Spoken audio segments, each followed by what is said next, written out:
চলে এলাম আবার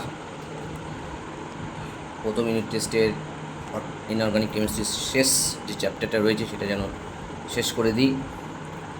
সেটা হচ্ছে কার্বন পরিবার। সেটা হচ্ছে গ্রুপ 14 মৌলকে কার্বন পরিবার বলা হয়। এদের সর্ববহিস্থ কক্ষের সাধারণ ইলেকট্রন বিন্যাস হচ্ছে NS2 NP2 এবং যে কটা মৌল রয়েছে সেটা হচ্ছে carbon, silicon, germanium, tin, lead এবং এদের ইলেকট্রন বিন্যাস নোবেল গ্যাস অন্তরসহ ইলেকট্রন বিন্যাস যদি দেখো তাহলে কার্বনের ক্ষেত্রে পাবে হিলিয়াম 2s2 2p2, সিলিকনের ক্ষেত্রে পাবে নিয়ন 3s2 3p2, আর্গনের ক্ষেত্রে পাবে 3d10 জার্মেনিয়ামের ক্ষেত্রে পাবে third bracket argon 3d10 4s2 4p2, টিনের ক্ষেত্রে পাবে ক্রিপ্টন 4d10 5s2 5p2, আর লেডের ক্ষেত্রে যেটা পাবে xenon 4f14 5d10 6s2 6p2। তাও এখানেও তুমি দেখবে ডিএফ, হ্যাঁ, আবরণ প্রভাব কম, এরা ইনার্ট অরবাইট হিসেবে কাজ করবে। এখানে দু ধরনের জার্নালস দেখতে পাবো আমরা। এবার যেটা পড়ে নেবে সেটা হচ্ছে এই 5 নম্বর পয়েন্টটা 11.8 পরিচ্ছদের, যে এই গ্রুপের প্রথম দুটো সদস্য যেটা হচ্ছে কার্বন এবং সিলিকন এরা হচ্ছে অধাতু, বাদবাকি জার্মেনিয়াম, টিন, লেড এদের মধ্যে জার্মেনিয়াম হচ্ছে তোমার ধাতুকল্প আর টিন এবং লেড হচ্ছে প্রকৃত ধাতু। ভিডিওটা উল্টো হয়ে গেলো, তোমার মোবাইলটা ঘুরিয়ে উল্টো করে দেখে নেবে। হ্যাঁ, এবার নেক্সট হচ্ছে পরিচ্ছেদ 11.9.1, যেখানে গ্রুপ 14 মৌলসমূহের বিভিন্ন পারমাণবিক ও ভৌত ধর্মের প্রবণতা ও তাদের ব্যাখ্যা বলে দেওয়া হয়েছে। পারমাণবিক ব্যাসার্ধ পড়ব না, আয়নন এনথালপি পড়ব না, তড়িৎ ধনাত্মক বা ধাতব চরিত্র এগুলো অতটা যাব না, গলনাঙ্গ স্ফুটনাঙ্গ তড়িৎনাত্মকতা। যেটা পড়ব সেটা হচ্ছে ক্যাটিনেশন, তারপর হচ্ছে জারণ অবস্থা। ক্যাটিনেশন তো কাকে বলে আমরা মাধ্যমিকে পড়ে এসেছি, যেখানে মৌলগুলি পরস্পর সমযোজী এক বন্ধন এবং বা দ্বিবন্ধন বা ত্রিবন্ধন দ্বারা একটা দীর্ঘ শৃঙ্খল গঠন করে। এবং গ্রুপ 14 মৌলগুলোর মধ্যে কার্বনের ক্যাটিনেশন ধর্ম সবথেকে বেশি, সবচাইতে বেশি, তারপর সিলিকন আর জার্মেনিয়াম প্রায় কাছাকাছি, লেডের কোনো ক্যাটিনেশন ধর্ম থাকে না। এবং কার্বন ক্ষেত্রে কেন দেখা যায়, তো উত্তরটা দেওয়া আছে যে কার্বন আকার ছোট, বন্ধনটা যথেষ্ট শক্তিশালী হয়, আর গ্রুপের উপর থেকে যদি নিচের দিকে যাও কার্বন আকার বৃদ্ধি পায়, তাহলে বন্ধনের শক্তি হ্রাস পায়, তাই ক্যাটিনেশনের প্রবণতাও ক্রমশ হ্রাস পায়। জারণ অবস্থা নর্মালি এরা +4 জারণ অবস্থা প্রদর্শন করে, কার্বন এবং সিলিকন তো +4 হবেই হবে। বাদ বাকি যে জার্মেনিয়াম, টিন, লেড এদের আবার নিঃসঙ্গ জোর প্রভাব আছে, যেটা অলরেডি আমরা বিগত চ্যাপ্টারগুলোতে দেখতে পেয়েছি। এখানেও তাই দেখতে পাবো যে এখানে দুই ধরনের জারণ অবস্থা দেখতে পাবে, +4 +2। এর পেছনে কারণ হচ্ছে ডি আর এফ এর দুর্বল আবরণী প্রভাব। এবং গ্রুপের ওপর থেকে যত নিচে থেকে নামবো +4 এর জারণ অবস্থার প্রবণতা কমবে আর +2 এর জারণ অবস্থার প্রবণতা বাড়বে। তো উপর থেকে নিচে থেকে নামলে ডি এবং এফ এর ইলেকট্রন সংখ্যা বৃদ্ধি পায়। জার্মেনিয়াম থেকে লেড পর্যন্ত নিষ্ক্রিয় জোর প্রভাব ক্রমশ সুস্পষ্ট হয়। জার্মেনিয়াম থেকে লেড, জার্মেন, টিন, লেড, এই যে, তাই তো, carbon, silicon, germanium, tin, lead. তো জার্মেন থেকে লেড পর্যন্ত তোমার নিষ্ক্রিয় জোরের প্রভাব তত বেশি সুস্পষ্ট হয়, কারণ যত নিচের দিকে নামছে ডিআরএফের ইলেকট্রন সংখ্যা বৃদ্ধি পাচ্ছে। এর ফলে +4 জারণ অবস্থা স্থিতিশীলতা ক্রম হ্রাস পায় এবং +2 জারণ অবস্থা স্থিতিশীলতা স্থায়িত্ব ক্রমশ বৃদ্ধি পায়। এবং এখানে একটা ক্রম বলে দিয়েছে, +2 এ জারণ অবস্থার স্থায়িত্বের ক্রম বলে দিয়েছে। Germanium +2 is more stable than tin, তারপর লেড ফর +4 মোটামুটি similar. Germanium +4 is more stable than tin, 4+ lead. এবং জার্মেনিয়াম এবং টিন দুটোরই দেখো +2 অবস্থায় আছে। এরা বিজারণধর্মী, কারণ কি বিজারণধর্মী মানে কি অন্যকে বিজারিত করে নিজেরা জারিত হবে, অর্থাৎ এরা +4 চলে যেতে পারে। আবার প্রবণতা আছে। আবার লেডের ক্ষেত্রে যদি দেখো, এটা একটা জারক মানে অন্যকে জারিত করে নিজে বিজারিত হবে। তো লেডের ক্ষেত্রে +4 থেকে +2 হওয়ার প্রবণতা আছে, অর্থাৎ এটা বেশি স্টেবল এটার তুলনায়।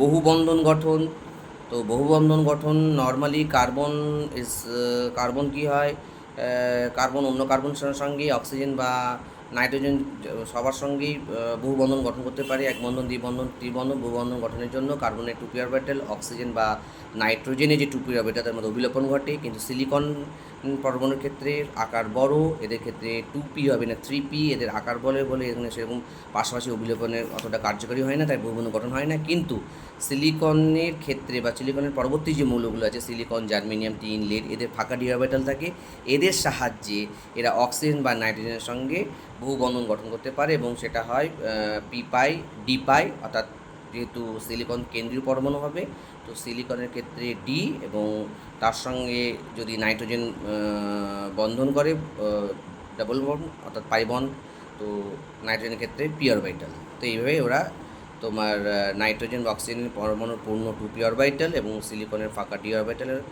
নিঃসঙ্গে ইলেকট্রন জোড় দান করে NiS অসমযোজী বন্ধন, অক্সিজেন 2 সিলিকন অসমযোজী পাই বন্ধন গঠন করে।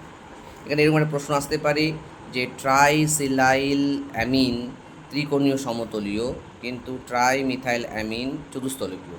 তো এরকম তোমাদের এমসিকিউতে আসতে পারে। ট্রাইসিলাইল অ্যামিন ত্রিকোণীয় সমতলীয় মানে এখানে সিলিকন হচ্ছে sp2 সংকরায়ন এবং সিলিকন এবং নাইট্রোজেনের নাইট্রোজেনের পরিপূর্ণ 2p অরবিটাল, সেখানে ফাঁকা ডি অরবিটাল পাশাপাশি উল্লেখন হচ্ছে দিয়ে এখানে কী হচ্ছে, তোর এই ফাঁকা অরবিটালে ভর্তি পারে ডি পাই পি পাই বহু বন্ধন হচ্ছে, তাই এরকম গঠন হচ্ছে বলে এরকম sp2 সংকরায়ন ত্রিকোণীয় সমতুল্য। নাইট্রোজেনের আর মিথাইলের সঙ্গে এই ধরনের কোনো গল্প নেই, তাই এরা পিরামিডীয়, এরা sp3 হাইব্রিডাইজড।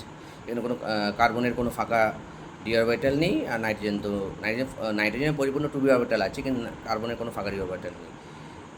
এই জন্যই তোর এই কারণের জন্যই দেখ বলছে যে যেহেতু এদের অরবিটাল নেই, তো অনুরূপ বহুবন্ধন গঠন সম্ভব নয় ইন কেস অফ ট্রাইমিথাইলামিন, তাই নাইট্রোজেন নিঃসঙ্গে ইলেকট্রন জোড় কিসের কাজে লাগবে, অন্যকে দান করার ক্ষেত্রে কাজে লাগবে। লঘুতা যথেষ্ট পরিমাণ বেড়ে যায়, তাই ট্রাইমিথাইলামিন অপেক্ষাকৃত বেশি ক্ষারীয়, ইলেকট্রন জোড় প্রদান হলে ক্ষারীয় হয়, ইলেকট্রন জোড় গ্রহণ হলে আম্লিক হয়। এবার চলে আসো পরিচ্ছেদ 11.8 থেকে এবং পরিচ্ছেদ 11.9 সংক্রান্ত প্রশ্ন। 60, 61, 67, 68 এই প্রশ্নগুলো দেখবে।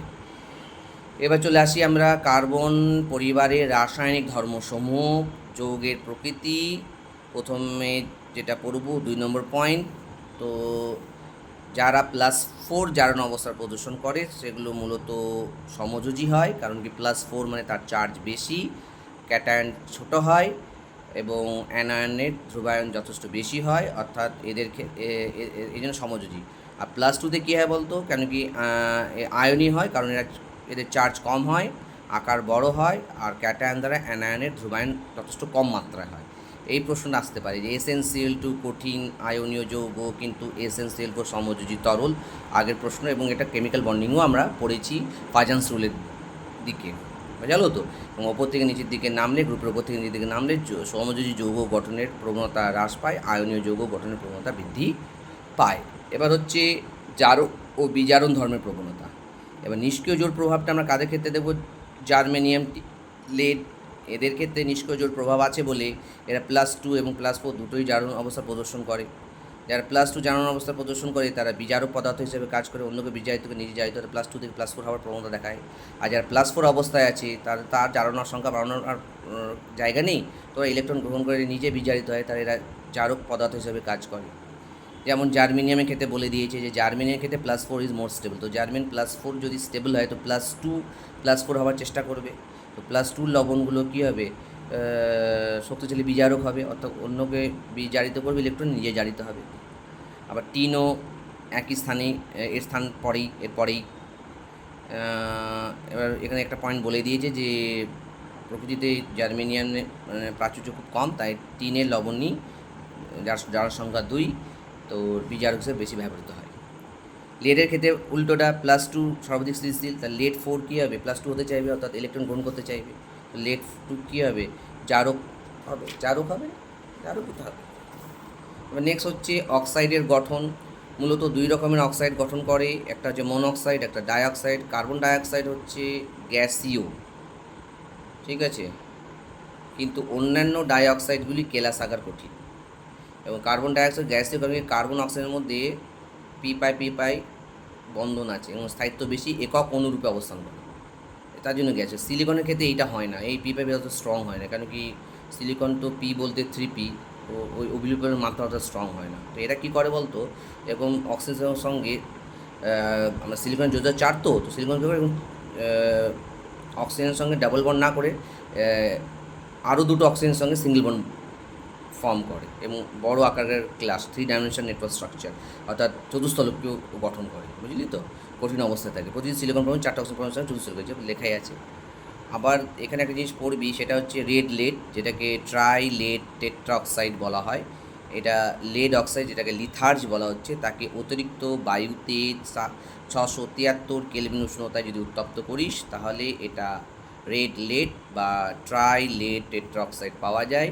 এটা সিঁদুর হিসেবে ব্যবহৃত হয়। তো আসতে পারে সিঁদুর হিসেবে কোনটা ব্যবহৃত হয়, সেটা হচ্ছে রেড লেড বা ট্রাই লেড টেট্রাঅক্সাইড। ঠিক আছে, নেক্সট চলে আয়, সেটা হচ্ছে অক্সাইডগুলির অ্যাসিড ক্ষার চরিত্র। যে অক্সাইডের জারণ সংখ্যা বেশি তার আম্লিক। বলেই দিয়েছে উচ্চ জারণ সংখ্যা অবস্থায় অক্সাইডগুলো সাধারণত আম্লিক হয়, আর নিম্ন জারণটা ক্ষারীয় হয়, কম আম্লিক হয়। তো ওপর থেকে নিচের দিকে নামলে আম্লিক ধর্ম ক্রমশ হ্রাস পায়। গ্রুপের উপর থেকে নিচের দিকে নামলে আম্লিক ধর্ম ক্রমশ হ্রাস পায়, কারণ জারণ সংখ্যা কমছে, +4 কমছে, +2 বাড়ছে। তো কার্বন ডাইঅক্সাইড, সিলিকন ডাইঅক্সাইড আম্লিক, জার্মেনিয়াম ডাইঅক্সাইড সিলিকন ডাইঅক্সাইড অপেক্ষা কম আম্লিক, টিন ডাইঅক্সাইড লেড ডাইঅক্সাইড হচ্ছে উভধর্মী। তো কার্বন ডাইঅক্সাইড, সিলিকন ডাইঅক্সাইড এবং জার্মেনিয়াম শুধুমাত্র ক্ষারকের সঙ্গে বিক্রিয়া করে। এবার যদি মনোঅক্সাইডের কথা হয়, তো কার্বন মনোঅক্সাইড প্রশম্য, জার্মেনিয়াম অক্সাইড আম্লিক, টিন অক্সাইড লেড অক্সাইড উভধর্মী। অক্সাইডগুলির জারণ বিজারণ ক্ষমতা, তো কার্বন হচ্ছে +4 জারণ অবস্থায় সবচেয়ে বেশি স্থিতিশীল, তাই মনোঅক্সাইডের মধ্যে মনোঅক্সাইড কী হবে, +4 হতে চাইবে, মানে কার্বন ডাইঅক্সাইড হতে চাইবে, carbon dioxide carbon +4, carbon monoxide carbon +2। তো এ কী হবে, শক্তিশালী বিজারক হবে, শক্তিশালী বিজারক। এই কারণে একে বিভিন্ন অক্সাইড থেকে ধাতু নিষ্কাশনের জন্য ব্যবহার করা হয়। ঠিক আছে, নেক্সট দেখো নিষ্ক্রিয় জোড় প্রভাব। তো নিষ্ক্রিয় জোড় প্রভাবের ক্ষেত্রে লেড +2 ইজ মোর স্টেবল। তো লেড +2 যদি স্টেবল হয়, তো লেড ডাইঅক্সাইড থেকে লেড অক্সাইড হতে চাইবে, কিন্তু লেড ডাইঅক্সাইডে লেড হচ্ছে +4, আর লেড অক্সাইডে লেড +2, তো +4 +2 তো হতে চাইবে, তাই শক্তিশালী জারক, লেড ডাইঅক্সাইড শক্তিশালী জারক। তারপর হচ্ছে হাইড্রাইড গঠন, পড়বো না। হ্যালাইড মূলত টেট্রাহ্যালাইড, ডাইহ্যালাইড। টেট্রাহ্যালাইডগুলো sp3 হয়, তার মধ্যে চতুস্তলকীয় হয়, শুধুমাত্র SnF4 আর PbF4 আয়নীয় হয়। এবার এখানে 2 নম্বর পয়েন্ট পড়লাম, 3 নম্বর পয়েন্টটাও খুব গুরুত্বপূর্ণ। সেটা এই ধরনের প্রশ্ন আসতে পারে যে PbCl4 স্থিতিশীল, কিন্তু PbBr4 PbI4 অস্তিত্ব নেই, PbF4 স্থিতিশীল কেন? তো হ্যালাইডগুলোর তাপীয় স্থায়িত্ব আর আয়নীয় চরিত্র, ঠিক আছে, মূলত হ্যালোজেনের পারমাণবিক সংখ্যা ও আকার বৃদ্ধির সঙ্গে হ্রাস পায়। হ্যালোজেনগুলির পারমাণবিক সংখ্যা ফ্লোরিন, ক্লোরিন, ব্রোমিন, আয়োডিনের দিকে যদি যাও, তো পারমাণবিক সংখ্যার সঙ্গে সঙ্গে সঙ্গে আকার বাড়ছে। তার জন্য এরা যখন লেডের সঙ্গে হ্যালাইড গঠন করছে, তো এদের আয়নীয় চরিত্র কী হচ্ছে, হ্রাস পাচ্ছে, সমযোজী চরিত্র বৃদ্ধি পাচ্ছে এবং তাপীয় স্থায়িত্বও হ্রাস পাচ্ছে, এদের তাপীয় স্থায়িত্ব কম। এর পেছনে আমরা ফাজান্সের সূত্র প্রয়োগ করতে পারি। ঠিক আছে, যেমন PbCl4 এর মধ্যে যদি তুমি দেখো Cl- আয়নের ধ্রুবীয়তা অনেক কম, মানে এ তার ইলেকট্রনকে পিবির দিকে Pb+4 এর দিকে দেবে না, যাতে অবিলোপন হয়, মনে করে দেখো। এই জন্য বলেছে ধ্রুবীয়তা অনেক কম হওয়ায় PbCl4 যোগে Pb4+ আয়নের ধ্রুবায়ন ক্ষমতা প্রয়োগ অত বেশি হয় না। তো যেহেতু Pb+4 ধ্রুবায়ন ক্ষমতা বেশি, বাট Cl- যদি না ওর ইলেকট্রন ক্লাউডকে যদি নিজের দিকে না টানতে পারে, তাহলে তো ধরে নে ক্লোরিন মাইনাস তো আর Pb+4কে ইলেকট্রন দিতে পারবে না, তাই PbCl4 যোগের অস্তিত্ব সম্ভব হয়। ক্যাটায়নের ধ্রুবায়ন ক্ষমতা এবং অ্যানায়নের ধ্রুবায়িত হওয়ার প্রবণতা যদি বেশি হয়, তা ধ্রুবায়নের মাত্রা এত বেশি হয় যে জারণ বিজারণ, এখানে জারণ বিজারণ হয়। যেমন অ্যানায়নগুলো ইলেকট্রন দেবে আর ক্যাটায়নগুলো ইলেকট্রন গ্রহণ, অ্যানায়নগুলোর হচ্ছে ইলেকট্রন দিচ্ছে বলে জারণ, আর ক্যাটায়নগুলো ইলেকট্রন গ্রহণ করছে বলে বিজারণ। তাই এক বা একাধিক অ্যানায়ন ইলেকট্রন বর্জন করে জারিত হয়, আর ক্যাটায়ন ওই বর্জিত ইলেকট্রন গ্রহণ করে বিজারিত হয়, এটি নিম্ন জারণ অবস্থায় পৌঁছায়। ঠিক আছে, এবং এই ধরনের এইসবের ক্ষেত্রে ক্যাটায়ন যেহেতু ইলেকট্রন গ্রহণ করছে তাই জারক, অ্যানায়ন যদি ইলেকট্রন বর্জন করছে তাই বিজারক। তো এবার বলছে অধিক ধ্রুবায়ন ক্ষমতা বিশিষ্ট Pb+4 আয়ন, আর আকারে বড় I-Br- এদের ধ্রুবায়িত হওয়ার প্রবণতাও বেশি। তো এরা কী করে, ইলেকট্রন বর্জন করে, জারিত হয়। আর Pb+4 সেই বর্জিত ইলেকট্রন গ্রহণ করে। তো Pb+4 I- পরস্পর সংস্পর্শ যখন আসবে, তো Pb+4 বিজারিত হয়ে Pb2+ পরিণত হবে, আর I- ইলেকট্রন বর্জন I2 পরিণত হবে। ফলে এদের অস্তিত্ব নেই। এই কারণে Br4 দুস্থিত এবং এদের অস্তিত্ব নেই। তো এরা এই অবস্থায় থাকতে চায় না, থাকলেও এরা পুনরায় আবার Pbi2 আর Pb-Br4 Pb-Br2 পরিণত হয়। তো এইগুলো আমাদের জানা আছে। নেক্সট হচ্ছে কার্বন টেট্রাক্লোরাইডের সঙ্গে কার্বন টেট্রাক্লোরাইড আর্দ্র বিশ্লেষিত হয় না, কিন্তু অন্যান্য মৌলের টেট্রাহ্যালাইডগুলো সহজে আর্দ্র বিশ্লেষিত হয়। যেমন সিলিকন টেট্রাক্লোরাইড এক জল দ্বারা আর্দ্র বিশ্লেষিত হয়ে সিলিকন টেট্রাহাইড্রক্সাইড উৎপন্ন করছে, বা সিলিকন ডাইঅক্সাইড টিন ডাইঅক্সাইডে পরিণত হচ্ছে। এর কারণ যে যদি কার্বন টেট্রাক্লোরাইডের গঠন দেওয়া, কার্বনের কোনো ফাঁকা ডি অরবিটাল নেই। ফাঁকা ডি অরবিটাল নেই বলেই জলের যে অণু, তার মধ্যে অক্সিজেনের যে এই যে জলের অণুতে অক্সিজেনের নিঃসঙ্গ ইলেকট্রন জোড় আছে। এই ইলেকট্রন জোড় তো ওই কার্বনের তো ফাঁকা ডি অরবিটাল নেই, কাকে দেবে? কিন্তু সিলিকনের ফাঁকা ডি অরবিটাল, তার সিলিকনকে দিচ্ছে। তাই বলছে দেখ যে কার্বনের ডি অরবিটাল নেই, তাই এদের কোঅর্ডিনেশন সংখ্যা 4-এর বেশি হতে পারে না। এরা সর্বোচ্চ এদের সমযোজ্যতা হচ্ছে 4, কিন্তু ফাঁকা ডি অরবিটাল থাকার জন্য সিলিকনের কোঅর্ডিনেশন সংখ্যা 4-এর বেশি হতে পারে, মানে 6 হতে পারে। তাই SiCl4 আর্দ্র বিশ্লেষণ ঘটে। কার্বন টেট্রাক্লোরাইডের হয় না, সিলিকন টেট্রাক্লোরাইডের হয়। এতটা দরকার নেই, কেন কি এই ধরনের তোমাদের তো আর MCQ, ঠিক আছে। তো এবার হচ্ছে কার্বন টেট্রাহ্যালাইডগুলি জটিল যৌগ গঠন করে না। কার্বন টেট্রাহ্যালাইডগুলো জটিল যৌগ গঠন করে না, তার পেছনেও একই কারণ, ফাঁকা ডি অরবিটাল নেই। আর নিচের দিকে, ওপর থেকে নিচের দিকে যেমন নামবে কার্বন, সিলিকন, জার্মেন, টিন, এদের ফাঁকা ডি অরবিটাল, এরা জটিল যৌগ গঠন করতে পারে। আবার ডাইহ্যালাইডের স্থায়িত্বটা দেখে নেবে। লেডের ডাইহ্যালাইডের স্থায়িত্ব সব থেকে বেশি টিনের থেকে, তারপর জার্মেনিয়ামের তো সব থেকে বেশি দুস্থিত। এবার কার্বনের অস্বাভাবিক আচরণ বাদবাকি ক্ষেত্রে যেমন পড়েছিলাম, এখনও তাই। আকার ছোট, আয়নের এনথালপি, তড়িৎ ঋণাত্মকতা বেশি, এদের যদি কোনো ফাঁকা ডি অরবিটাল নেই, এরা বহু বন্ধন গঠনের প্রবণতা আছে। তো এইগুলো কারণ হচ্ছে। তো এগুলো দেখে নেবে, এবং এখানে উল্লিখিত প্রশ্নগুলো আমি টিকমার্ক দিয়ে রেখেছি, এগুলো দেখে নেবে। 69, 70, 71, 72, 73, 74, 75, 76, 77, 79, ঠিক আছে। এই প্রশ্নগুলো দেখে নেবে। এবার হচ্ছে কার্বনের বহুরূপতা। তো কার্বনের অনেকগুলো বহুরূপতা আছে। একটা হচ্ছে নিয়তাকার, আর একটা হচ্ছে অনিয়তাকার। নিয়তাকারকে আমরা 3 ভাগে ভাগ করছি: হীরক, গ্রাফাইট, ফুলারিন। উদাহরণ হিসেবে আসতে পারে। অনিয়তাকারকে দেখো অঙ্গার, ভূষাকালি, কোক, আর হচ্ছে গ্যাস কার্বন। আবার অঙ্গারকে উদ্ভিজ অঙ্গার, প্রাণীজ অঙ্গার, উদ্ভিজ কয়লা, প্রাণীজ কয়লা, ঠিক আছে। ভূষাকালি আর উদ্ভিজ অঙ্গার আবার কাঠ কয়লা, শর্করা অঙ্গার। প্রাণীজ অঙ্গার হচ্ছে অস্থি অঙ্গার, মানে আর রক্ত অঙ্গার, রক্ত জমাট দেখবি কালো হয়ে যায় না, এটা। এবার নিয়তাকারের মধ্যে আমরা যেটা পড়বো সেটা হীরক। এই দেখো হীরকের গঠন, চতুস্থল, অনেকগুলো চতুস্থল, দেখো অনেকগুলো চতুস্থল।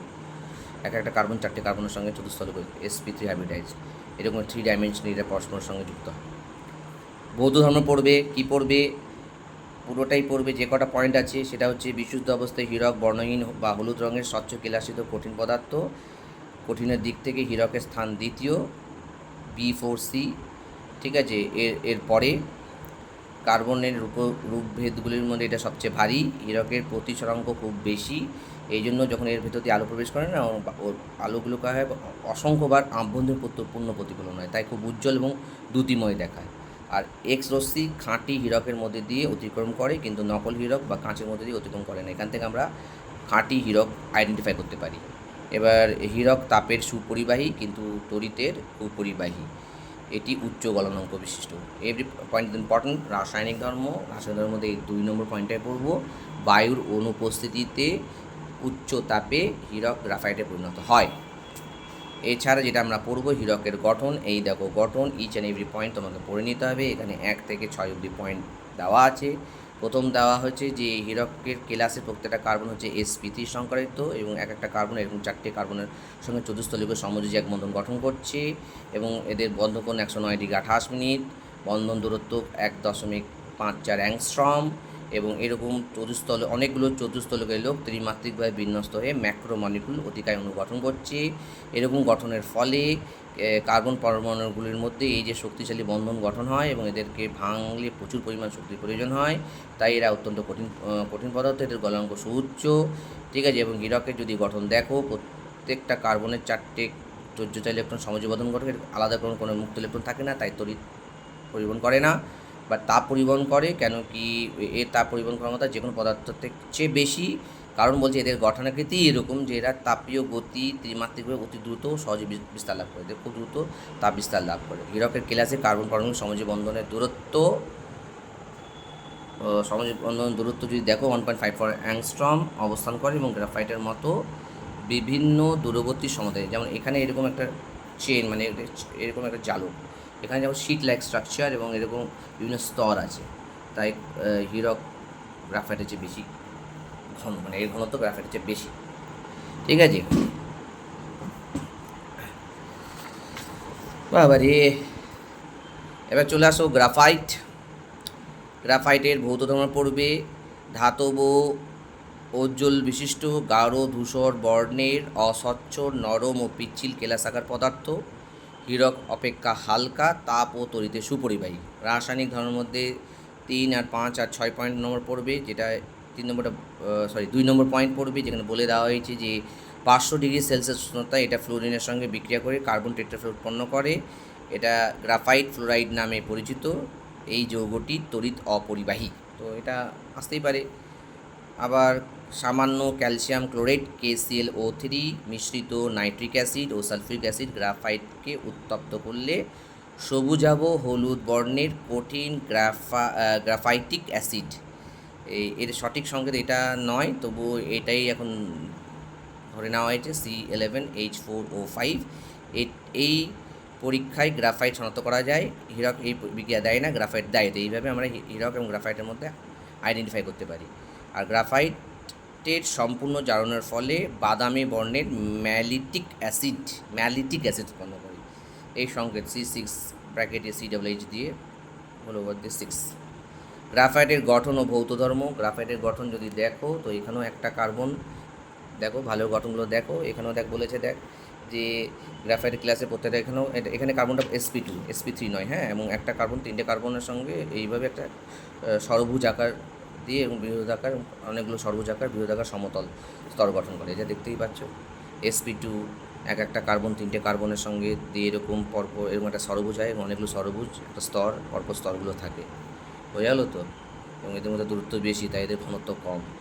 দুটি সমতুল্য স্তরের কার্বন পরমাণুর মধ্যে দূরত্ব 3.35 অংশ, দেখো স্তরের মধ্যে পার্থক্য। গ্রাফাইটের ঘনত্ব হীরক অপেক্ষা কম হয়, অনেক ফাঁকা জায়গা থাকে এবং মানে একই আয়তনে কম সংখ্যক অণু থাকে। দেখ দূরত্ব এতটাই বেশি হয় যে গ্রাফাইট ক্লাসে বেশি আয়তনে অপেক্ষা কম সংখ্যক কার্বন থাকে। গ্রাফাইট ক্লাসের সমতুল্য স্তরগুলি এরা দুর্বল ভ্যালুর আকর্ষণ হয়, তাই চাপ দিলে পিচ্ছিল হয়, এই কারণে গ্রাফাইট নরম পিচ্ছিল। sp2 মুখ আর sp2, এখানে কার্বন sp2, বুঝতে পেরেছো তো? তার মানে কি বলে, কার্বন 4টা অরবিটাল মানে 3টে অরবিটাল, sp2 অরবিটাল, আর একটা ফাঁকা একটা ইলেকট্রন থাকে, এই যে সমযোজবন্ধন গঠন করে, চতুর্থ ইলেকট্রনটি অপেক্ষিত মুক্ত অবস্থা থাকে। এইটাই রেজোনেন্সের মাধ্যমে গতিশীল হয় এবং মুক্ত গতিশীল ইলেকট্রন থাকার জন্য গ্রাফাইট তাপ ও তড়িতে পরিবাহী হয়ে গেল। এবার গ্রাফাইটের ব্যবহার, এইটা পরে মডারেটর হিসেবে ব্যবহার করা হয় পারমাণবিক চুল্লিতে। ফুলারিন হচ্ছে কার্বনের নিয়তাকার ও বিশুদ্ধতম রূপভেদ। তো কার্বনের নিয়তাকার ও বিশুদ্ধতম রূপভেদ কোনটি, তাহলে সেটা হবে ফুলারিন হতে পারে, ঠিক আছে।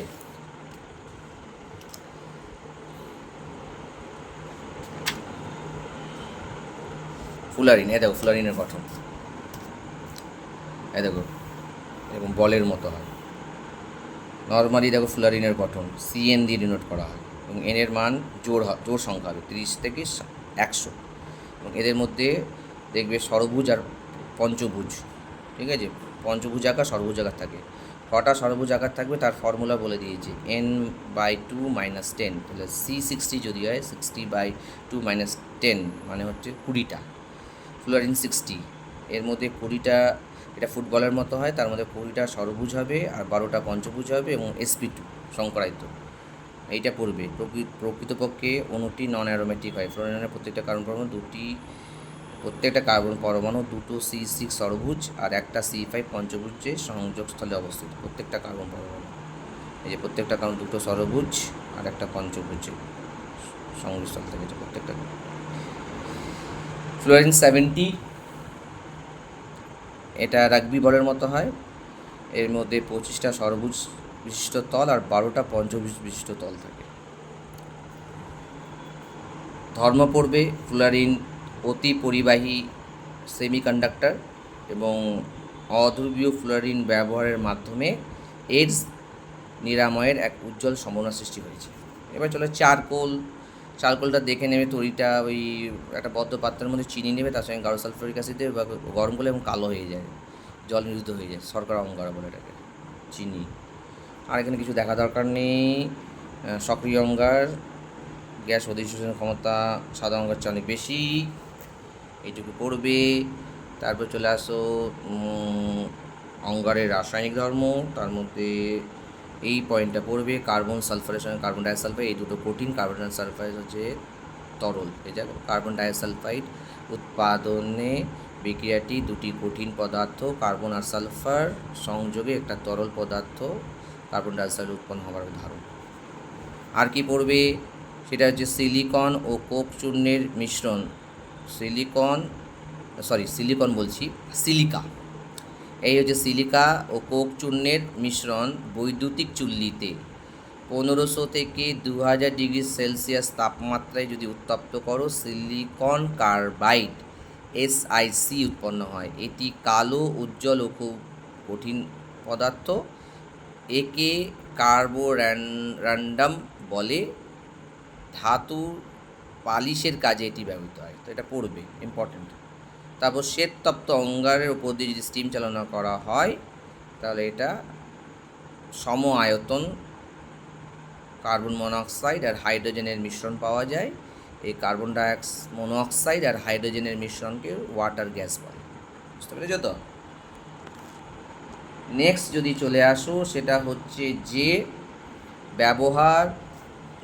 ব্যবহারে আমি দাগ দিইনি, ভূষাগালি।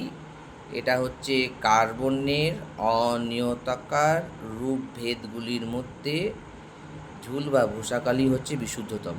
তো নিয়তাকারের মধ্যে হচ্ছে ফুলারিন আর অনিয়তাকারের মধ্যে ঝুল বা ভূষাকালি।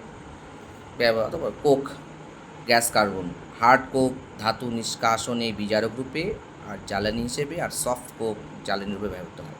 এইটুকুই পড়বে। আর এখানে পরিচ্ছেদে দেখবে 1.2, এখানে 80, 81, 82, 83, 84, 85, 86, 87, 88, 89, 90 সমস্ত প্রশ্নগুলো দেখে নেবে। এবার চলে আসো কার্বন মনোক্সাইড। কার্বনের আবার 2-3টে অক্সাইড আছে, carbon monoxide, carbon dioxide, carbon sub oxide C3O। তার মধ্যে হচ্ছে কার্বন মনোক্সাইডের প্রস্তুতি আমরা পড়বো না, শুধু এইটুকু পড়বো যে কার্বন মনোক্সাইডকে গাঢ় সালফিউরিক অ্যাসিড দ্বারা শুষ্ক করা যায় না, কারণ গাঢ় সালফিউরিক অ্যাসিড হচ্ছে তীব্র জারকধর্মী, যেটা কার্বন মনোক্সাইডকে কার্বন ডাইঅক্সাইডে জারিত করে। অন্যান্য প্রস্তুতি একবার দেখে নেবে। এর মধ্যে দুটো গ্যাস আছে, একটা সিন গ্যাস, প্রডিউসার গ্যাস। লোহিততপ্ত কোকের ওপর দিয়ে যদি স্টিম চালনা করো, তুমি স্টিম চালনা করো তাহলে ওয়াটার গ্যাস বা যেটাকে সিনথেসিস গ্যাস, যার মধ্যে কার্বন মনোক্সাইড আর হাইড্রোজেন উপস্থিত থাকে। আর লোহিততপ্ত কোকের ওপর দিয়ে যদি বায়ু চালনা করো তাহলে প্রডিউসার গ্যাস, যেটা কার্বন মনোক্সাইড নাইট্রোজেনের মিশ্রণ। Water gas, syngas, producer gas, ঠিক আছে, এগুলো আসে। ঠিক আছে, এর আগে পাতাতেও আমরা এই জিনিসটা দেখেছিলাম। এবার হচ্ছে ভৌত ধর্মের মধ্যে 3 নম্বর পয়েন্ট, কার্বন মনোক্সাইড বিষাক্ত গ্যাস এবং বাতাসে 10,000 আয়তনে যদি 1 আয়তন কার্বন মনোক্সাইড থাকে তাহলে সেটাকে বিষাক্ত ধরে নেওয়া হয়। আবার কার্বন ডাইঅক্সাইড অণুর যদি গঠন দেখো, এই লোন পেয়ারটা আছে, কার্বন এই যে নিঃসঙ্গ ইলেকট্রন জোড়, এটা খুব সহজেই রক্তে হিমোগ্লোবিনের মধ্যে উপস্থিত লোহার পরমাণুর সঙ্গে যুক্ত হয়ে অনেক বেশি স্টেবল জটিল যৌগ কার্বক্সি হিমোগ্লোবিন গঠন করে। তো এই হচ্ছে HB+CO, HbCO। অক্সিজেন তুলনায় কার্বন মনোক্সাইডের প্রতি লোহার আসক্তি প্রায় 100 গুণ এবং বন্ধনটা খুব দৃঢ়, তাই এটাকে সরিয়ে অক্সিজেন যুক্ত হতে পারে না। তো কোনো কারণে যদি অক্সিজেন যদি হিমোগ্লোবিন যদি কার্বন মনোক্সাইড সংস্পর্শে আসে, তো আমরা যেটা দেখতে পাবো যে অক্সিজেন অভাবে দেহের কোষগুলি শিথিল হয়ে পড়ে এবং অনেক সময় মৃত্যুও ঘটে। নেক্সট হচ্ছে রাসায়নিক ধর্ম। কার্বন মনোক্সাইড সমন্বিত দুটো জ্বালানি, একটা ওয়াটার গ্যাস, একটা হচ্ছে প্রডিউসার গ্যাস, দেখে নেবে। বিজারণ ধর্ম, কার্বন মনোক্সাইডের কার্বন হচ্ছে +2, তো বিজারণ ধর্ম মানে অন্যকে বিজারিত নিজে জারিত হবে কার্বন ডাইঅক্সাইডের, অর্থাৎ কার্বনের এখানে জারণ সংখ্যা +2 থেকে +4 হবে, ঠিক আছে। তো তীব্র বিজারক গুণ সম্পন্ন। NOH-এর সঙ্গে বিক্রিয়া দেখে নিবি। কার্বন মনোক্সাইড প্রশম অক্সাইড এবং সাধারণ অবস্থায় ক্ষার বা কার্বনের সঙ্গে বিক্রিয়া করে না, কিন্তু 200 ডিগ্রি সেলসিয়াস উষ্ণতায় এবং উচ্চ চাপে গাঢ় কস্টিক সোডা দ্রবণের সঙ্গে এটা সোডিয়াম ফরমেট উৎপন্ন করে। যেটা কার্বন মনোক্সাইডের শোষণ অ্যামোনিয়াযুক্ত করে নিবি। অ্যামোনিয়াযুক্ত বা হাইড্রোক্লোরিক অ্যাসিডযুক্ত কিউপ্রাস ক্লোরাইড, এই হচ্ছে কিউপ্রাস ক্লোরাইড দ্রবণের মধ্যে কার্বন মনোক্সাইড পাঠালে কার্বন ডাইঅক্সাইড শোষিত হয়ে একটি সাদা কেলাসাকার যুত যৌগ, এই হচ্ছে সেই যুত যৌগ যা অধিকৃত হয় গ্যাস মিশ্রণ থেকে কার্বন ডাইঅক্সাইডকে আমরা এইভাবে আলাদা করতে পারি। এবার সেটা থেকে যদি কার্বন ডাইঅক্সাইড আলাদা করতে উত্তপ্ত করবি, তাহলে আবার সেটা এগুলো ভেঙে গিয়ে কার্বন ডাইঅক্সাইড বেরিয়ে আসবে, হয়ে গেল গ্যাস মিশ্রণ, কার্বন আলাদাও হয়ে গেল এবং কার্বন পেয়েও গেলাম। যুত যৌগ 1 আর 3 নম্বর পয়েন্ট পড়বি যে সূর্যালোকে কার্বন মনোক্সাইড ক্লোরিনের সঙ্গে সরাসরি যুক্ত হয়ে কার্বনিল ক্লোরাইড, যেটাকে ফসজিন বলে, বিষাক্ত গ্যাস। আর 30 থেকে 40 ডিগ্রি সেলসিয়াস উষ্ণতায় সাধারণ চাপে নিকেল চূর্ণ, এই হচ্ছে নিকেল চূর্ণ আর কার্বন মনোক্সাইড বিক্রিয়া nickel tetra carbonyl, nickel tetra মানে 4টে কার্বন উৎপন্ন হয়, বোঝা গেল তো। 200 ডিগ্রি সেলসিয়াস উষ্ণতা এবং 100 বায়ুমণ্ডলের চাপে সদ্য বিজারিত, এটা দরকার নেই, নিকেল এটাই পড়লেই হবে। এবার চলে আয় কার্বন মনোক্সাইডের শনাক্তকরণ। তো নীলচিকায় জলে দহনে উৎপন্ন গ্যাস চুন জলকে ঘোলা করে, শনাক্তকরণ। অ্যামোনিয়াযুক্ত silver nitrate carbon monoxide gas চালনা করে দ্রবণটি বাদামি বর্ণ হয়ে যায়, কেন হয়ে যায় দেখে নেবি। এই যে সিলভার অতকিত বাদামি, বায়ুতে যদি সামান্য পরিমাণ কার্বন মনোক্সাইড উপস্থিত থাকে তাহলে একটা টিউব পাওয়া যায়, নল পাওয়া যায়, যেটাকে হ্যালামাইড বলা হয় বা বর্ণ শনাক্তকরণ নল। এবার কার্বন মনোক্সাইড যুক্ত বায়ু যখন ওই নলে প্রবেশ করে, তো নলের মধ্যে যেটা থাকে সেটা যে I2O5, এটার সঙ্গে কার্বন মনোক্সাইড বিক্রিয়া করে I2 মুক্ত হয়। I2 মুক্ত হয় বলেই এটাকে বিক্রিয়া বলে, এটা বেগুনি বর্ণ, নলটা বেগুনি বর্ণ হয়ে যায়, এখান থেকে আমরা আইডেন্টিফাই করতে পারি। নেক্সট হচ্ছে মন্ড পদ্ধতিতে বিশুদ্ধ নিকেল প্রস্তুতি, পড়বে। প্রথমে অশুদ্ধ নিকেল থেকে nickel carbonyl nickel tetra carbonyl তৈরি করতে হবে। তারপর একে 180 ডিগ্রি সেলসিয়াস উষ্ণতায় যদি বিয়োজিত করো তো বিশুদ্ধ নিকেল পাওয়া যায়, নিকেল টেট্রা কার্বনিল। নেক্সট হচ্ছে কার্বন ডাইঅক্সাইডের পরীক্ষাগার প্রস্তুতি। ক্যালসিয়াম কার্বনেট বা মার্বেল পাথর, তো ক্যালসিয়াম কার্বনেট বা মার্বেল পাথরের সঙ্গে লঘু হাইড্রোক্লোরিক অ্যাসিডের বিক্রিয়ায় কার্বন ডাইঅক্সাইড বায়ুর চেয়ে প্রায় 1.5 গুণ ভারী হওয়ায় এটাকে বায়ুর ঊর্ধ্ব অপসারণ দ্বারা সংগ্রহ করা হয়। এবার এখানে প্রশ্ন আসতে পারে যে মার্বেল বা চুনা পাথর, যেটাকে ক্যালসিয়াম কার্বন বলছে, কার্বনের উপস্থিতির সময় লঘু এসু ব্যবহার করা হয় না কেন, এসিল কেন ব্যবহার করা হয়, তো এই উত্তর এখানে পড়লেই বুঝতে পারবি। বলছি যদি H2SO4-এর সঙ্গে ক্যালসিয়াম কার্বনেটের বিক্রিয়া হয় তো ক্যালসিয়াম কার্বনেটটা ক্যালসিয়াম সালফেটে পরিণত হবে, বোঝা গেল তো, যেটা লঘু সালফিউরিক অ্যাসিডে অদ্রাব্য। লঘু সালফিউরিক অ্যাসিড ব্যবহার করলে প্রথমে কার্বন ডাইঅক্সাইড হয়তো বেরোতে পারে, কিন্তু যেহেতু অল্পক্ষণের মধ্যে এটা মার্বেলের উপর জমা হয়ে যায়, আস্তরণ পড়ে, ফলে এটা আস্তরণ পড়ে গেলেই মার্বেল বা চুনা পাথর কী হবে, ওই অ্যাসিডের সংস্পর্শে আসতে পারবে না, হবে না। এসএলের কী হয়, মার্বেল বিক্রিয়া করে যে ক্যালসিয়াম ক্লোরাইড উৎপন্ন করে সেটা আবার দ্রাব্য, ওই জন্য হয়, দ্রাব্যটা করতে হবে, নাহলে আস্তরণ পড়ে যাবে। নেক্সট যেটা বলছে যে সোডিয়াম কার্বনেট থেকে কার্বন ডাইঅক্সাইড প্রস্তুতিতে লঘু সালফিউরিক অ্যাসিড ব্যবহার করা যায়। সোডিয়াম কার্বনেট থেকে কার্বন ডাইঅক্সাইড প্রস্তুতিতে লঘু সালফিউরিক অ্যাসিড ব্যবহার করা যায়, কারণ যে সোডিয়াম সালফেট যেটা উৎপন্ন হয় সেটা সালফিউরিক অ্যাসিডে দ্রাব্য।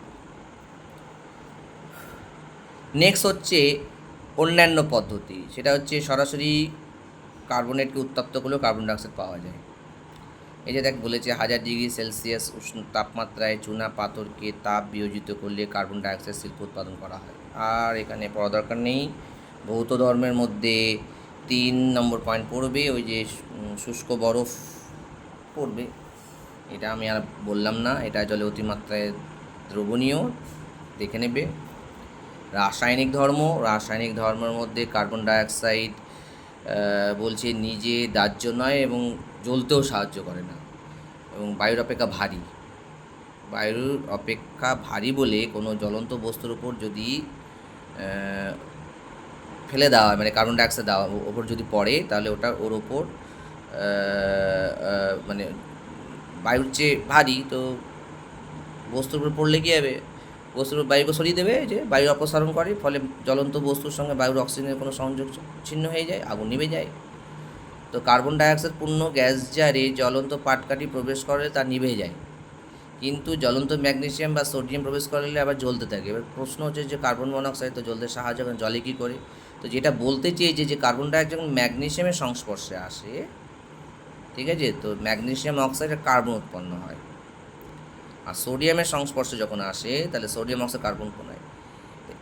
এখানে এত বেশি তাপ উৎপন্ন হয়, ঠিক আছে, যে কার্বন ডাইঅক্সাইডকে ভেঙে দেয়, এবং কার্বন ডাইঅক্সাইড ভেঙে গিয়ে কার্বন আর অক্সিজেন উৎপন্ন করে। ওই অক্সিজেন যেটা ওই ভেতরে উৎপন্ন হচ্ছে ওটাই জ্বলতে সাহায্য করে, এমনি বাইরের বায়ুর অক্সিজেন সংস্পর্শে থাকে না। জানো তো, এই পড়লেই বুঝতে পারবি, এগুলো সহজ আছে, ঠিক আছে। তো এই বিক্রিয়াগুলিকে কার্বন ডাইঅক্সাইড জারক রূপে কাজ করে, এবং আচ্ছা, কার্বন ডাইঅক্সাইড জারক রূপে কেন কাজ করে? কারণ কার্বন ডাইঅক্সাইড জারণ সংখ্যা +4, এটা আর জারণ সংখ্যা বাড়াতে পারবে না, তাই জারক অন্যকে জ্বালিয়ে দেবে, নিজে বিজারিত, এটা কার্বনে পরিণত হয়। বিক্রিয়ায় কার্বন ডাইঅক্সাইড কার্বনের অস্তিত্ব প্রমাণিত হয়। কার্বন ডাইঅক্সাইডে কার্বন জারণ সংখ্যা যে বলে যে +4, এটি এর সর্বোচ্চ জারণ সংখ্যা। কার্বন জারণ সংখ্যা আর বৃদ্ধির কোনো সুযোগ নেই, তাই কার্বন ডাইঅক্সাইড আর মানে বিজাক রূপে কাজ করবে না, এই জন্য দাহ্য নেই। কারণ যদি কার্বন ডাইঅক্সাইড যদি দাহ্য হতো, তারও কেউ অক্সিজেনের সঙ্গে যুক্ত হতো, যে তার জারণ সংখ্যা বাড়ানোর চেষ্টা করতো, কিন্তু যেহেতু ওর আর কোনো সুযোগ নেই, এটাই সর্বোচ্চ জারণ সংখ্যা +4, তো যেহেতু সর্বোচ্চ জারণ সংখ্যা পৌঁছে গেছে, তো ওর তো ভাই অক্সিজেনের সঙ্গে জ্বলার কোনো ইচ্ছা থাকবে না, যুক্ত হওয়ার কোনো ইচ্ছা থাকবে না। আম্লিক ধর্ম কার্বন ডাইঅক্সাইডকে কার্বনিক অ্যাসিডে নিরোধক বলা হয়, দেখে নেওয়া। চুন জলের সঙ্গে বিক্রিয়া, চুন জলকে ঘোলা করে, চুন জলের মধ্যে কার্বন ডাইঅক্সাইড চালনা করলে, চুন জলের মধ্যে কার্বন ডাইঅক্সাইড চালনা করলে ক্যালসিয়াম কার্বনেটের সাদা তত্ত্ব পড়ে, যেটা চুন জল ঘোলা করে। এর মধ্যে আরও বেশি বেশি করে যদি কার্বন ডাইঅক্সাইড দাও, তো যেটা সাদা অদক্ষে পড়েছিল ক্যালসিয়াম কার্বনেট, সেটা আবার ওই কার্বন ডাইঅক্সাইডের সঙ্গে যুক্ত হয়ে জলের উপস্থিতিতে বাইকার্বনেট, যেটা দ্রাব্য, চুন জল আবার স্বচ্ছ হয়ে যায়। নেক্সট দেখ কী বলেছে, সোডিয়াম কার্বনেটের উৎপাদন পড়বি 30 থেকে 40 ডিগ্রি তাপমাত্রায় অ্যামোনিয়া সম্পৃক্ত ব্রায়েন মানে NaCl এর গাঢ় জলীয় দ্রবণের মধ্যে দিয়ে কার্বন ডাইঅক্সাইড চালনা করলে প্রথমে অ্যামোনিয়া কার্বন ডাইঅক্সাইড জলের বিক্রিয়ায় অ্যামোনিয়াম বাইকার্বনেট উৎপন্ন করবে, সেটা তোমার সোডিয়াম ক্লোরাইডের সঙ্গে বিক্রিয়া সোডিয়াম বাইকার্বনেট, এইভাবে 2 ধাপে উৎপন্ন হয়। তো সোডিয়াম বাইকার্বনেট তাপ বিয়োজন ভেঙে গিয়ে তাপ বিয়োজন দ্বারা সোডিয়াম, এটা আবার এটাকে তাপ বিয়োজন করলে ভাঙলে আবার সোডিয়াম কার্বনেট, সলভে পদ্ধতি। অ্যামোনিয়াম সালফেট উৎপাদন, অ্যামোনিয়াম সালফেটের জন্য কী করতে হবে পড়ে নিবি, জিপসাম নিতে হবে, যেটা হচ্ছে ক্যালসিয়াম সালফেট 2H2O। তো জিপসামকে চূর্ণ করে জলে মিশাতে হবে, যে লেই তৈরি করতে হবে, তার মধ্যে কার্বন ডাইঅক্সাইড অ্যামোনিয়া গ্যাস চালনা করতে হবে। প্রথমে জলের উপস্থিতিতে কার্বন ডাইঅক্সাইড অ্যামোনিয়া, দেখো জলের উপস্থিতিতে কার্বন ডাইঅক্সাইড অ্যামোনিয়া বিক্রিয়া করে অ্যামোনিয়াম কার্বন উৎপন্ন করবে, পরে যেটা অ্যামোনিয়াম কার্বন উৎপন্ন সেটা ক্যালসিয়াম সালফেট, যেটা জিপসামে আছে, তার সঙ্গে ক্যালসিয়াম কার্বনেট, অদ্রাব্য ক্যালসিয়াম কার্বনেট আর অ্যামোনিয়াম সালফেট, এই বিক্রিয়ার সাহায্যে নাইট্রোজেন গঠিত সার অ্যামোনিয়াম সালফেট শিল্প উৎপাদন। এই পদ্ধতিতে সালফিউরিক অ্যাসিড ব্যবহার না করে অ্যামোনিয়াম সালফেট প্রস্তুত করা সম্ভব। পড়বে ইউরিয়া উৎপাদন তো আমরা মাধ্যমিকে পড়েছি, 200 থেকে 210 ডিগ্রি সেলসিয়াস তাপমাত্রায় 150 বায়ুমণ্ডলীয় চাপে কার্বন ডাইঅক্সাইড অ্যামোনিয়ার সঙ্গে বিক্রিয়া করে ইউরিয়া দেখে নেবে। এবার হচ্ছে শনাক্তকরণ, জ্বলন্ত কাঠি কার্বন ডাইঅক্সাইড গ্যাসে নিভে যায়, চুন জল কার্বন ডাইঅক্সাইড পাঠালে প্রথমে ঘোলা হয়ে যায়, তারপরে আবার স্বচ্ছ হয়ে যায়। তারপরে এই বক্সে এটা দিয়েছি, নাইট্রোজেন গ্যাসও জ্বলন্ত কাঠি নিভে যায়, নাইট্রোজেন গ্যাসও নিভে যায়, নাইট্রোজেন গ্যাস স্বচ্ছ চুন জল ঘোলা করে না, সালফার ডাইঅক্সাইড চুন জলকে ঘোলা করে, কিন্তু আম্লিক পটাশিয়াম ডাইক্রোমেট K2CH2 দ্রবণের কমলা রঙকে সবুজ রঙে পরিবর্তন করতে পারে না, যা সালফার ডাইঅক্সাইড আম্লিক পটাশিয়াম ডাইক্রোমেট দ্রবণের কমলা রঙকে সবুজ বর্ণে পরিবর্তন করতে পারে, কিন্তু কার্বন ডাইঅক্সাইড পারে না। তো এইভাবে আমরা ডিফারেন্সিয়েট করতে পারি কার্বন ডাইঅক্সাইড সালফার ডাইঅক্সাইডের মধ্যে, নাইট্রোজেন আর কার্বন ডাইঅক্সাইডের মধ্যে। এবার যেটা পড়তে হবে সেটা হচ্ছে ফায়ার এক্সটিংগুইশার। বিভিন্ন বড় বড় বিল্ডিংয়ে, অধিকাংশ স্কুল কলেজ বিভিন্ন প্রতিষ্ঠানে এরকম ফায়ার এক্সটিংগুইশার দেখেছো। এখানে ভালো করে একটা ধাতব পাত্র থাকে, তার মধ্যে একটা বদ্ধ কাঠের নল, এই যে কাঠের নল বা কাঁচেরও হতে পারে, তো এর মধ্যে সালফিউরিক অ্যাসিড থাকে এবং বাদ বাকি এখানে সোডিয়াম কার্বনেট। এবার ধরুন কত আগুন ধরলো, তো এই কাঁচের নলটা যদি ভেঙে যায়, তো এই অ্যাসিড কী হবে, সোডিয়াম কার্বনের সংস্পর্শে হবে, যে কার্বন ডাইঅক্সাইড উৎপন্ন করবে, প্রচুর কার্বন ডাইঅক্সাইড। ভারী যে বস্তু জ্বলছে তার উপর জমা হবে, আর বায়ুর সংস্পর্শ আসবে না ওই জ্বলন্ত বস্তুটা, ফলে নিভেই যাবে। Baking powder sodium bicarbonate normal বলা হয়। তো বেকিং পাউডার তো তুমি জানোই পাউরুটি ক্ষেত্রে, এই জন্য পাউরুটি প্রস্তুতি করার সময় যে বেকিং পাউডার ব্যবহার করা হয়, শুধু সেটা সোডিয়াম বাইকার্বনেট থাকে না, তার মধ্যে শোধক ক্যালসিয়াম ডাইহাইড্রোজেন ফসফেট। দেখো, শোধক ক্যালসিয়াম ডাইহাইড্রোজেন ফসফেট, এই হচ্ছে সংকেত, calcium dihydrogen phosphate, calcium dihydrogen phosphate, শোধক মানে জল আছে, এবং স্টার্চের শুষ্ক মিশ্রণ। রুটির মধ্যে যখন এটা দেবে, তো ওর মধ্যে জল থাকবে, তো জলের সংস্পর্শ, জল দিতে হবে, তো তারপর ওদের মেশাতে হবে। তো ক্যালসিয়াম জলের সংস্পর্শে, এই যে ক্যালসিয়াম ডাইহাইড্রোজেন ফসফেট যেটা বলা হচ্ছে, সেটার সঙ্গে অর্থাৎ জলের উপস্থিতিতে এই ক্যালসিয়াম ডাইহাইড্রোজেন ফসফেট সোডিয়াম বাইকার্বনেটের সঙ্গে বিক্রিয়ায় কার্বন ডাইঅক্সাইড উৎপন্ন করে, এবং বেকিংয়ের সময় প্রস্তুত তাপেও যখন বেকিং করবে, তখনও বাইকার্বনেটকে বিয়োজিত হয়ে কার্বন ডাইঅক্সাইড উৎপন্ন করে, ফলে বুদবুদ আকারে বেরিয়ে যায়, সছিদ্র কোমল করে, রুটি ফুলে ওঠে। কার্বন ডাইঅক্সাইডের রেজোনেটিং স্ট্রাকচার দেখে নিতে পারো, কার্বন মনোক্সাইডেরও দেখে নিতে পারো, আমি টিক মার্ক দিয়ে রেখেছি, এই দেখো কার্বন মনোক্সাইড রেজোনেটিং স্ট্রাকচার, ঠিক আছে। এই তো হচ্ছে ব্যাপার স্যাপার। তারপরে এখানে পরিচ্ছেদ 11.13-তে 91, 92, 93, 94, 95, 96 ছটা প্রশ্নই দেখে নেবে। এবার চলে আসো সিলিকনের যৌগসমূহ। প্রথম হচ্ছে সিলিকন টেট্রাক্লোরাইড। সিলিকন টেট্রাক্লোরাইডের প্রস্তুতি আমরা পড়ব না, আর্দ্র বিশ্লেষণ পড়ব। সিলিকন আর্দ্র বিশ্লেষিত হয়ে প্রথমে সিলিসিক অ্যাসিড, এই যে SiOH4, এটা যদি উত্তপ্ত করো, সেটা আংশিক নিরোধিত হয়ে সিলিকা জেল। সিলিকা জেল হচ্ছে অনিয়তাকার অত্যন্ত সচ্ছিদ্র পদার্থ, এর মধ্যে প্রায় 4% জল থাকে। এটা পেট্রোলিয়াম শিল্পে অনুঘটক হিসেবে এবং ক্রোমাটোগ্রাফি কলামে অ্যাডসরবেন্ট রূপে ব্যবহৃত হয়। অ্যাডসরবেন্ট, বাবা ইংরেজিতে লিখলেই হয়, অ্যাডসরবেন্ট। আর সিলিকন টেট্রাক্লোরাইড আর্দ্র বিশ্লেষিত হয়ে উচ্চ তাপমাত্রা আর্দ্র বিশ্লেষণ উচ্চ তাপমাত্রায় যদি ঘটানো হয়, তাহলে সবই জল বেরিয়ে যাবে, দিয়ে সিলিকন ডাইঅক্সাইড মিহি সিলিকা উৎপন্ন হয়। মিহি সিলিকা, এটি অতি মিহি সিলিকা। এটা কিসে কোথায় ব্যবহার করা হয়? থিক্সোট্রপিক বিকারক হিসেবে পলিয়েস্টার, ইপক্সি পেন্ট এবং রেজিনে ব্যবহৃত হয়। শুধু মুখস্থ করবি, এছাড়া এটি সিলিকন রবার প্রস্তুতি ব্যবহৃত হয়।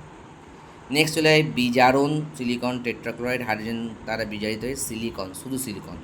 এই পদ্ধতিতে অতি বিশুদ্ধ সিলিকন প্রস্তুত করা হয়, এবং বিশুদ্ধ সিলিকন ট্রানজিস্টর, কম্পিউটার চিপ, সৌরকোষ প্রস্তুতিতে ব্যবহৃত হয়। মুখস্থ করবি। এবার হচ্ছে সিলিকন কাকে বলে? সিলিকন টেট্রাক্লোরাইড তো হয়ে গেল, এবার শুধু সিলিকন। সিলিকনের সংকেতটা দেখতে পাচ্ছ, R2SiO ব্র্যাকেট দিয়ে N, আর হচ্ছে মিথাইল দেওয়া, মানে অর্গানিক, মানে এটা হচ্ছে অর্গানিক পার্ট থাকবে, এটাকে অর্গানো সিলিকন পলিমার বলে। যে সিলিকন হলো সংশ্লেষিক অর্গানো সিলিকন পলিমার, R2SiO। এই এককটা বারবার পুনরাবৃত্তি হয় এবং একটা পলিমার চেন গঠন করে এবং এর মধ্যে এই বন্ডটা থেকে SiO2 লিঙ্কেজের মাধ্যমে যুক্ত হয়। এই দেখো, দেখতেই পারো এই যে লিঙ্কেজটা, যে পরপর দেখো যুক্ত হচ্ছে, যে লিঙ্কেজ তৈরি হয়। ঠিক আছে, সাধারণ সংকেত দেখে রাখবা। আমাদের এই বিক্রিয়াগুলো ইম্পর্টেন্ট নয়। এই হচ্ছে ভৌত অবস্থা। ভৌত অবস্থায় যেটা বলেছে সেটা হচ্ছে যে এর বিভিন্ন ভৌত অবস্থা হতে পারে। সিলিকন তেল হতে পারে, সিলিকন গ্রিজ হতে পারে, সিলিকন রবার হতে পারে। ধর্ম ওয়াটার রেপেলেন্ট। এরা আবার উচ্চ তাপে বিয়োজিত হয় না, উচ্চ তাপে বাতাস দ্বারা জারিত হয় না, তাপ ও তড়িতের অপরিবাহী। তাহলে বুঝতেই পারছো কতটা স্ট্রং, কারণ এর মধ্যে এই যে চেন দেখতে পাচ্ছি, SiO বন্ড, SiO আবার OSiO, এরকম একটা চেন থাকে এবং এই বন্ড ভাঙা কঠিন। SI এবং SiC যে অ্যালকিল গ্রুপের সঙ্গে, এটা ভাঙা কঠিন, তাই সিলিকনগুলি অতি নিষ্ক্রিয়। ব্যবহার পড়বে পিচ্ছিলকারক পদার্থ, অ্যাডহেসিভ, সিলিকেটে যে সমস্ত যৌগে অ্যানায়ন রূপে স্বতন্ত্র SiO4 টেট্রাহেড্রন উপস্থিত থাকে, টেট্রাহেড্রন, এবং এরকম একাধিক টেট্রাহেড্রন যদি থাকে, এরা একাধিক টেট্রাহেড্রন পরস্পর অক্সিজেন পরমাণু দ্বারা যুক্ত হয়, তাদেরকে সিলিকেট বলা হয়। এরা আবার অনেক প্রকারের হয়, মানে সিলিকেটের এই যে টেট্রাহেড্রনগুলো যেভাবে পরস্পর সঙ্গে যুক্ত হয় সেটার উপর নির্ভর করে এটাকে আমরা মোটামুটি 6 প্রকারে ভাগ করব। Orthosilicate, pyrosilicate, cyclic silicate, chain silicate, sheet silicate, 3 dimensional silicate. অর্থ মানে একটাই থাকবে। সরল সিলিকেট, যাতে স্বতন্ত্র SiO4 একক একটাই থাকবে, এইরকম থাকে, দেখিস টেট্রাহেড্রন। এটাকে আমরা 2 ডাইমেনশনাল এভাবে দেখাই। এই গোলগুলো হচ্ছে অক্সিজেন, ওপর থেকে দেখলে মনে হবে নিচের দিকে অক্সিজেন, আর সিলিকনের ওপরে এরকম একটা অক্সিজেন আছে। এই যে অক্সিজেন দেখতে পাচ্ছিস, এই যে গোলটা, এটা যে এই ওপরে একটা, বাদ বাকি এইগুলো সব এই তিনটে অক্সিজেন, এইভাবে দেখানো হয়। পাইরোসিলিকেটে তুমি ছবিটা যদি দেখো, দুটো ইউনিট আছে, দেখো দুটি SiO4 টেট্রাহেড্রনের ইউনিট আছে এবং একটা অক্সিজেনের মাধ্যমে যুক্ত আছে। এটা Si2O7 6- আয়ন উৎপন্ন পাইরোসিলিকেট। সমবৃত্তাকার সাইক্লিক আবার দেখো 2 প্রকার। এখানে কি দেখতে পাচ্ছ, যে পরপর দুটো যে SiO4 টেট্রাহেড্রন দেখতে পাচ্ছ, দুটো অক্সিজেনের মাধ্যমে যুক্ত থাকে। দেখ এই যে দুটো অক্সিজেন, এই একটা অক্সিজেন, এই যে মালটা থেকে দেখ, এই যে দুটো অক্সিজেন দ্বারা যুক্ত, দুটো সিলিকের সঙ্গে যুক্ত আছে, প্রত্যেকটাই তাই পরপর। ঠিক আছে, এইটা হচ্ছে তার সাধারণ সংকেত। এই ব্যবহার অতটা আসে না পরে। তবে চেনের ক্ষেত্রে তুই দেখে নিয়ে যাচ্ছি, এই যে একটা SiO4 ডাইমাইনাস টেট্রাহেড্রন নিজে দুটো অক্সিজেন দ্বারা আরও দুটো, এবার চেন। যেসব চেন সিলিকেট দ্বৈত শৃঙ্খল থাকে তাদেরকে আমরা অ্যাম্ফিবোল বলি, এবং অ্যাসবেস্টস খনিজগুলির সবচেয়ে পরিচিত অ্যাম্ফিবোল। এই নামগুলো দেওয়া আছে, এতটা পড়া দরকার নেই, ব্যবহারটা পড়ে রাখতে পারিস, যে অ্যাসবেস্টস তাপ ও অগ্নি নিরোধক পদার্থ রূপে ও গৃহের আচ্ছাদন রূপে ব্যবহৃত হয়। ঠিক আছে, আর সূক্ষ্ম অ্যাসবেস্টস তন্তু প্রশ্বাসের সঙ্গে ফুসফুসে যদি প্রবেশ করে তবে অ্যাসবেস্টেসিস রোগ সৃষ্টি হয়, ফুসফুস ক্যান্সার পর্যন্ত হতে পারে। শিট লাইক স্ট্রাকচার দেখতেই পাচ্ছিস। এখানে যদি খেয়াল করিস, একটা সিলিকেট টেট্রাহাইড্রন 3টে অক্সিজেন দ্বারা 3টে সিলিকেট টেট্রাহাইড্রন যুক্ত থাকে, দ্বিমাত্রিক চাদরের মতো সংকেত। এর মধ্যে এইটা পড়বি, ট্যাল্ক, যেটা ট্যালকাম পাউডার, যেটা পাউডারে থাকে, এই সঙ্গে এই সিলিকেট থাকে। MgO2SiO2O5, বুঝলে। নেক্সট যেটা হচ্ছে ত্রিমাত্রিক পদার্থ নেই। এবার এই যে ত্রিমাত্রিক সিলিকেট আছে, এই ত্রিমাত্রিক সিলিকেটের মধ্যে কিছু সিলিকন পরমাণু এই অ্যালুমিনিয়াম 3 দ্বারা প্রতিস্থাপিত হয়। কিছু কিছু সিলিকন পরমাণু যখন অ্যালুমিনিয়াম 3+ দ্বারা যখন প্রতিস্থাপিত হবে তো তড়িৎ প্রসমতা বজায় থাকবে না, এবং সেই তড়িৎ প্রসমতা বজায় রাখার জন্য কোনো উপযুক্ত সংখ্যক কোনো কোনো ক্ষেত্রে Na+, পটাশিয়াম+ বা ক্যালসিয়াম ওই সিলিকেটের মধ্যে প্রবেশ করে। এই ধরনের ত্রিমাত্রিক অ্যালুমিনিয়াম সিলিকেটগুলিকে ফেল্ডস্পার এবং জিওলাইট, ঠিক আছে, NaAlSi2O6.H2 বলে। এবং এই যে জিওলাইট, এটাকে আমরা বলি মলিকুলার সিভ, ঝাঁঝরি বা চালুনি, এর সাহায্যে আমরা বিভিন্ন আকারের অণুকে আলাদা করতে পারি, এবং এটা খরজল মৃদুকরণও ব্যবহৃত হয়। এই হয়ে গেল কমপ্লিট। এবং এখানে কতগুলো প্রশ্ন আছে, 100, 102, 106, 110, 112, এই প্রশ্নগুলো দেখে নেবে। আর অবশ্যই সালের প্রশ্নটা একবার চোখ বুলিয়ে নেবে তোমার, ঠিক আছে? তো তোমাদের একটা ধারণা হয়ে যাবে।